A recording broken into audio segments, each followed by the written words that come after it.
Percy Jackson and the Olympians, Book 1, The Lightning Thief, by Rick Riordan.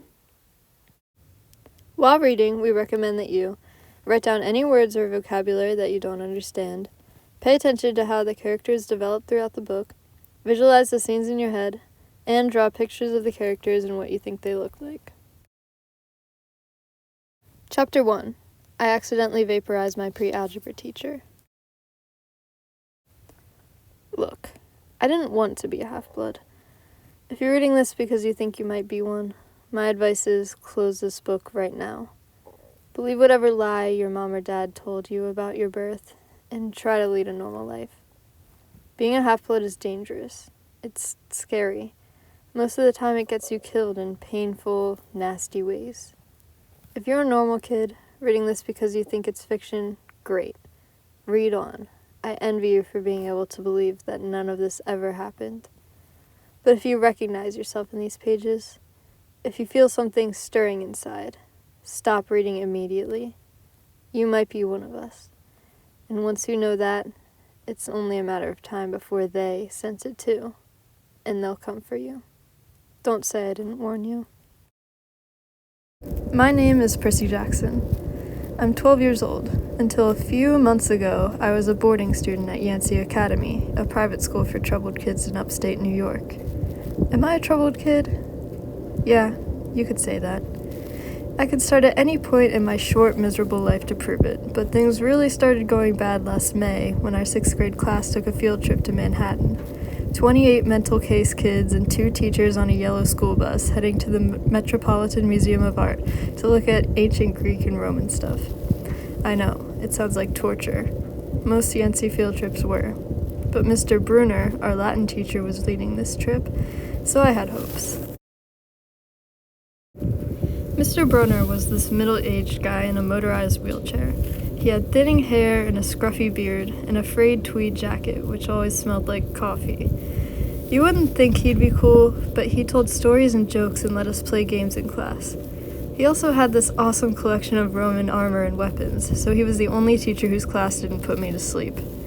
I hoped the trip would be okay. At least, I hoped that for once I wouldn't get in trouble. Boy, was I wrong. See, bad things happen to me on field trips. Like at my 5th grade school, when we went to the Saratoga battlefield, I had this accident with a Revolutionary War cannon. I wasn't aiming for the school bus, but of course I got expelled anyway. And before that, at my 4th grade school, when we took a behind-the-scenes tour of the Marine World Shark Pool, I sort of hit the wrong lever on the catwalk and our class took an unplanned swim. And the time before that, well, you get the idea. This trip, I was determined to be good.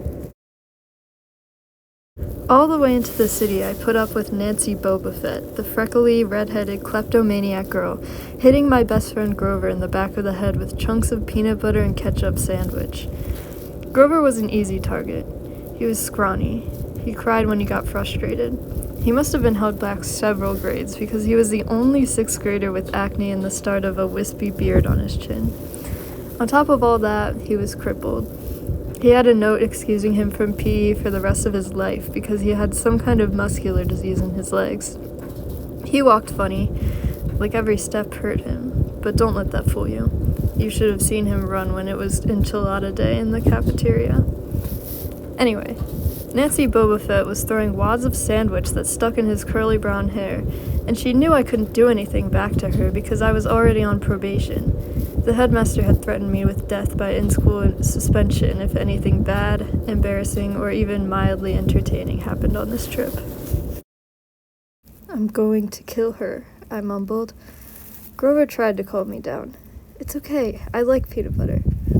He dodged another piece of Nancy's lunch. That's it. I started to get up, but Grover pulled me back to my seat. "You're already on probation," he reminded me. "You know who will get blamed if anything happens." Looking back on it, I wish I'd decked Nancy Boba Fett right then and there. In-school suspension would have been nothing compared to the mess I was about to get myself into. Mr. Brunner led the museum tour. He rode up front in his wheelchair, guiding us through the big, echoey galleries, past marble statues and glass cases full of really old black and orange pottery. It blew my mind that this stuff had survived for 2,000, 3,000 years. He gathered us around a 13-foot-tall stone column with a big sphinx on the top, and started telling us how it was a grave marker, a steal, for a girl about our age. He told us about the carvings on the sides. I was trying to listen to what he had to say because it was kind of interesting, but everybody around me was talking, and every time I told them to shut up, the other teacher chaperone, Mrs. Dodds, would give me the evil eye. Mrs. Dodds was this little math teacher from Georgia who always wore a leather jacket, even though she was 50 years old. She looked mean enough to ride a Harley right into your locker. She had come to Yancey halfway through the year when our last math teacher had a nervous breakdown. From her first day, Mrs. Dodds loved Nancy Bobafett and figured I was devil spawn. She would point her crooked finger at me and say, "Now, honey," real sweet, and I knew I was going to get after-school detention for a month. One time, after she'd made me erase answers out of old math workbooks until midnight, I told Grover I didn't think Mrs. Dodds was human. He looked at me real serious and said, "You're absolutely right." Mr. Brunner kept talking about Greek funeral art. Finally, Nancy Bobafett snickered something about the naked guy on the steel, and I turned around and said, "Will you shut up?" It came out louder than I meant it to. The whole group laughed. Mr. Brunner stopped his story. "Mr. Jackson," he said, "did you have a comment?" My face was totally red. I said, "No, sir." Mr. Brunner pointed to one of the pictures on the steel. "Perhaps you'll tell us what this picture represents?" I looked at the carving and felt a flush of relief, because I actually recognized it. That's Kronos eating his kids, right? "Yes," Mr. Brunner said, obviously not satisfied. "And he did this because..." Well, I racked my brain to remember. Kronos was the king god, and... God? Mr. Brunner asked. Titan, I corrected myself. And he didn't trust his kids, who were the gods. So, Kronos ate them, right? But his wife hid baby Zeus and gave Kronos a rock to eat instead. And later, when Zeus grew up, he tricked his dad, Kronos, into barfing up his brothers and sisters. "Ew!" said one of the girls behind me. "And so there was this big fight between the gods and the Titans," I continued, "and the gods won." Some snickers from the group. Behind me, Nancy Bobafett mumbled to a friend, "Like we're gonna use this in real life. Like it's gonna say on our job applications, 'Please, explain why Kronos ate his kids.'" "And why, Mr. Jackson?" Brunner said. "To paraphrase Miss Bobafett's excellent question, does this matter in real life?" "Busted," Grover muttered. "Shut up," Nancy hissed, her face even brighter red than her hair. At least Nancy got packed, too. Mr. Brunner was the only one who ever caught her saying anything wrong. He had radar ears. I thought about his question and shrugged. "I don't know, sir." "I see." Mr. Brunner looked disappointed. "Well, have credit, Mr. Jackson. Zeus did indeed feed Kronos a mixture of mustard and wine, which made him disgorge his other 5 children, who, of course, being immortal gods, had been living and growing up completely undigested in the Titan's stomach. The gods defeated their father, sliced him into pieces with his own scythe, and scattered his remains in Tartarus, the darkest part of the underworld. On that happy note, it's time for lunch. Mrs. Dodds, would you lead us back outside?" The class drifted off. The girls holding their stomachs, the guys pushing each other around and acting like doofuses. Grover and I were about to follow when Mr. Brunner said, "Mr. Jackson." I knew that was coming. I told Grover to keep going. Then I turned toward Mr. Brunner. "Sir?" Mr. Brunner had this look that wouldn't let you go. Intense brown eyes that could have been 1,000 years old and had seen everything. "You must learn the answer to my question," Mr. Brunner told me. "About the Titans?" "About real life, and how your studies apply to it." "Oh. What you learn from me," he said, "is vitally important. I expect you treat it as such. I will accept only the best from you, Percy Jackson." I wanted to get angry. This guy pushed me so hard. I mean, sure, it was kind of cool on tournament days when he dressed up in a suit of Roman armor and shouted, "What ho!" and challenged us, sword point against chalk, to run to the board and name every Greek and Roman person who had ever lived, and their mother, and what god they worshipped. But Mr. Brunner expected me to be as good as everybody else, despite the fact that I have dyslexia and attention deficit disorder, and I had never made above a C in my life. No, he didn't expect me to be as good. He expected me to be better, and I just couldn't learn all of those names and facts, much less spell them correctly. I mumbled something about trying harder, while Mr. Brunner took one long, sad look at the steel, like he'd been at this girl's funeral. He told me to go outside and eat my lunch.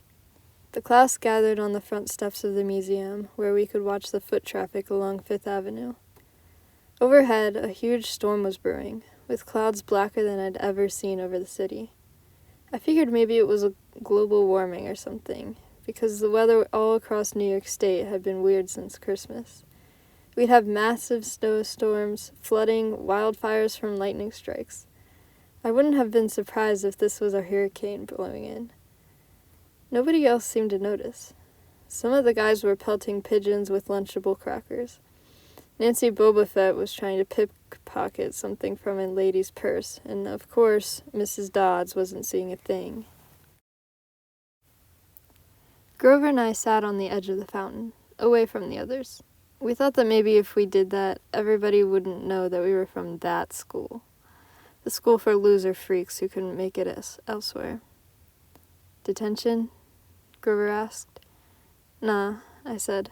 "Not from Brunner. I just wish he'd lay off me sometimes. I mean, I'm not a genius."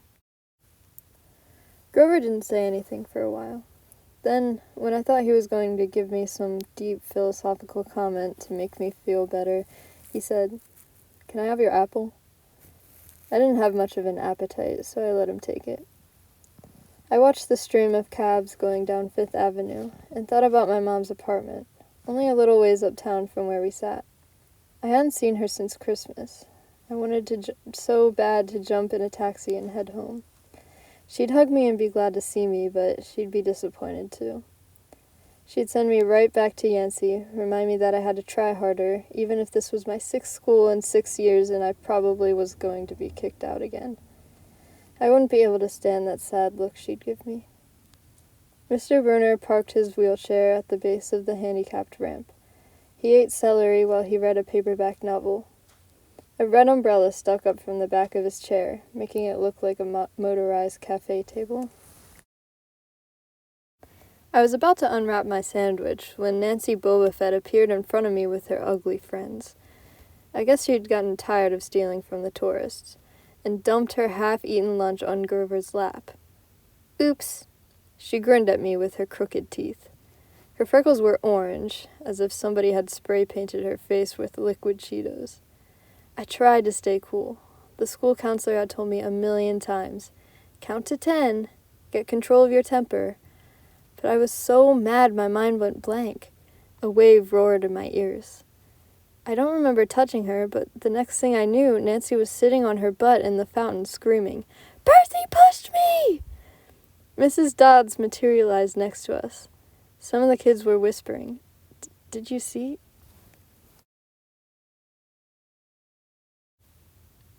The water. Like it grabbed her. I didn't know what they were talking about. All I knew was that I was in trouble again. As soon as Mrs. Dodds was sure poor little Nancy was okay, promising to get her a new shirt at the museum gift shop, etc., etc., Mrs. Dodds turned on me. There was a triumphant fire in her eyes, as if I'd done something she'd been waiting for all semester. "Now, honey." "I know," I grumbled. "A month erasing workbooks." That wasn't the right thing to say. "Come with me," Mrs. Dodds said. "Wait!" Grover yelped. "It was me. I pushed her." I stared at him, stunned. I couldn't believe he was trying to cover for me. Mrs. Dodds scared Grover to death. She glared at him so hard his whiskery chin trembled. "I don't think so, Mr. Underwood," she said. "But..." Grover looked at me desperately. "It's okay, man," I told him. "Thanks for trying." "Honey," Mrs. Dodds barked at me. "Now." Nancy Bobofet smirked. I gave her my Dual-X I'll kill you later stare. Then I turned to face Mrs. Dodds, but she wasn't there. She was standing at the museum entrance way at the top of the steps, gesturing impatiently at me to come on. How'd she get there so fast? I have moments like that a lot, when my brain falls asleep or something, and the next thing I know I've missed something, as if a puzzle piece fell out of the universe and left me staring at the blank place behind it. The school counselor told me that was a part of the ADHD, my brain misinterpreting things. I wasn't so sure. I went after Mrs. Dodds. Halfway up the steps, I glanced back at Grover. He was looking pale, cutting his eyes between me and Mr. Bruner, like he wanted Mr. Bruner to notice what was going on, but Mr. Bruner was absorbed in his novel. I looked back up. Mrs. Dodds had disappeared again. She was now inside the building, at the end of the entrance hall. Okay, I thought. She's going to make me buy a new shirt for Nancy at the gift shop. But apparently that wasn't the plan. I followed her deeper into the museum. When I finally caught up to her, we were back in the Greek and Roman section. Except for us, the gallery was empty. Mrs. Dodds stood with her arms crossed in front of a big marble frieze of the Greek gods. She was making this weird noise in her throat, like growling. Even without the noise, I would have been nervous. It's weird being alone with a teacher, especially Mrs. Dodds. Something about the way she looked at the frieze, as if she wanted to pulverize it. "You've been giving us problems, honey," she said. I did the safe thing. I said, "Yes, ma'am." She tugged on the cuffs of her leather jacket. "Did you really think you would get away with it?" The look in her eyes was beyond mad. It was evil. She's a teacher, I thought nervously. It's not like she's going to hurt me. I said, I'll try harder, ma'am." Thunder shook the building. "We are not fools, Percy Jackson," Mrs. Dodd said. "It was only a matter of time before we found you out. Confess, and you will suffer less pain." I didn't know what she was talking about. All I could think of was that the teachers must have found the illegal stash of candy I've been selling out of my dorm room. Or maybe they realized I got my essay on Tom Sawyer from the internet without ever reading the book, and now they were going to take away my grade? Or worse, they were going to make me read the book. "Well?" she demanded. "Ma'am, I don't—" "Your time is up," she hissed. Then the weirdest thing happened. Her eyes began to glow like barbecue coals. Her fingers stretched, turning into talons. Her jacket melted into large leathery wings. She wasn't human.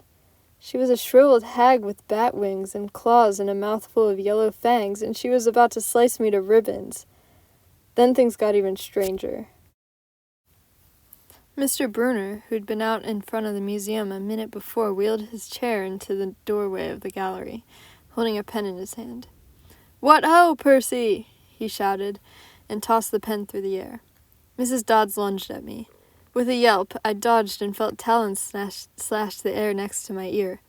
I snatched the ballpoint pen out of the air, but when it hit my hand, it wasn't a pen anymore. It was a sword. Mr. Bruner's bronze sword, which he always used on tournament day. Mrs. Dodds spun toward me with a murderous look in her eyes. My knees were jelly. My hands were shaking so bad I almost dropped the sword. She snarled, "Die, honey." And she flew right at me. Absolute terror ran through my body. I did the only thing that came naturally. I swung the sword. The metal blade hit her shoulder and passed clean through her body as if she were made of water. Hiss. Mrs. Dodds was a sandcastle and a power fan. She exploded into yellow powder, vaporized on the spot, leaving nothing but the smell of sulfur and a dying screech, and a chill of evil in the air, as if those two glowing red eyes were still watching me. I was alone. There was a ballpoint pen in my hand. Mr. Bruner wasn't there. Nobody was there but me. My hands were still trembling. My lunch must have been contaminated with magic mushrooms or something. Had I imagined the whole thing? I went back outside. It had started to rain. Grover was sitting by the fountain, a museum map tented over his head. Nancy Bobofet was still standing there, soaked from her swim in the fountain, grumbling to her ugly friends. When she saw me, she said, "I hope Mrs. Kerr whipped your butt." I said, "Who?" "Our teacher, duh." I blinked. We had no teacher named Mrs. Kerr. I asked Nancy what she was talking about. She just rolled her eyes and turned away. I asked Grover where Mrs. Dodds was. He said, "Who?" But he paused first, and he wouldn't look at me, so I thought he was messing with me. "Not funny, man," I told him. "This is serious." Thunder boomed overhead. I saw Mr. Bruner sitting under his red umbrella, reading his book as if he'd never moved. I went over to him. He looked up, a little distracted. "Ah, that would be my pen. Please bring your own writing utensil in the future, Mr. Jackson." I handed Mr. Bruner his pen. I hadn't even realized I was still holding it. "Sir?" I said. "Where's Mrs. Dodds?" He stared at me blankly. "Who?" "The other chaperone, Mrs. Dodds, the pre-algebra teacher." He frowned and sat forward, looking mildly concerned. "Percy, there is no Mrs. Dodds on this trip. As far as I know, there has never been a Mrs. Dodds at Yancey Academy. Are you feeling all right?" Thanks for reading. Come back in 2 weeks for the next chapter. 3 old ladies knit the socks of death.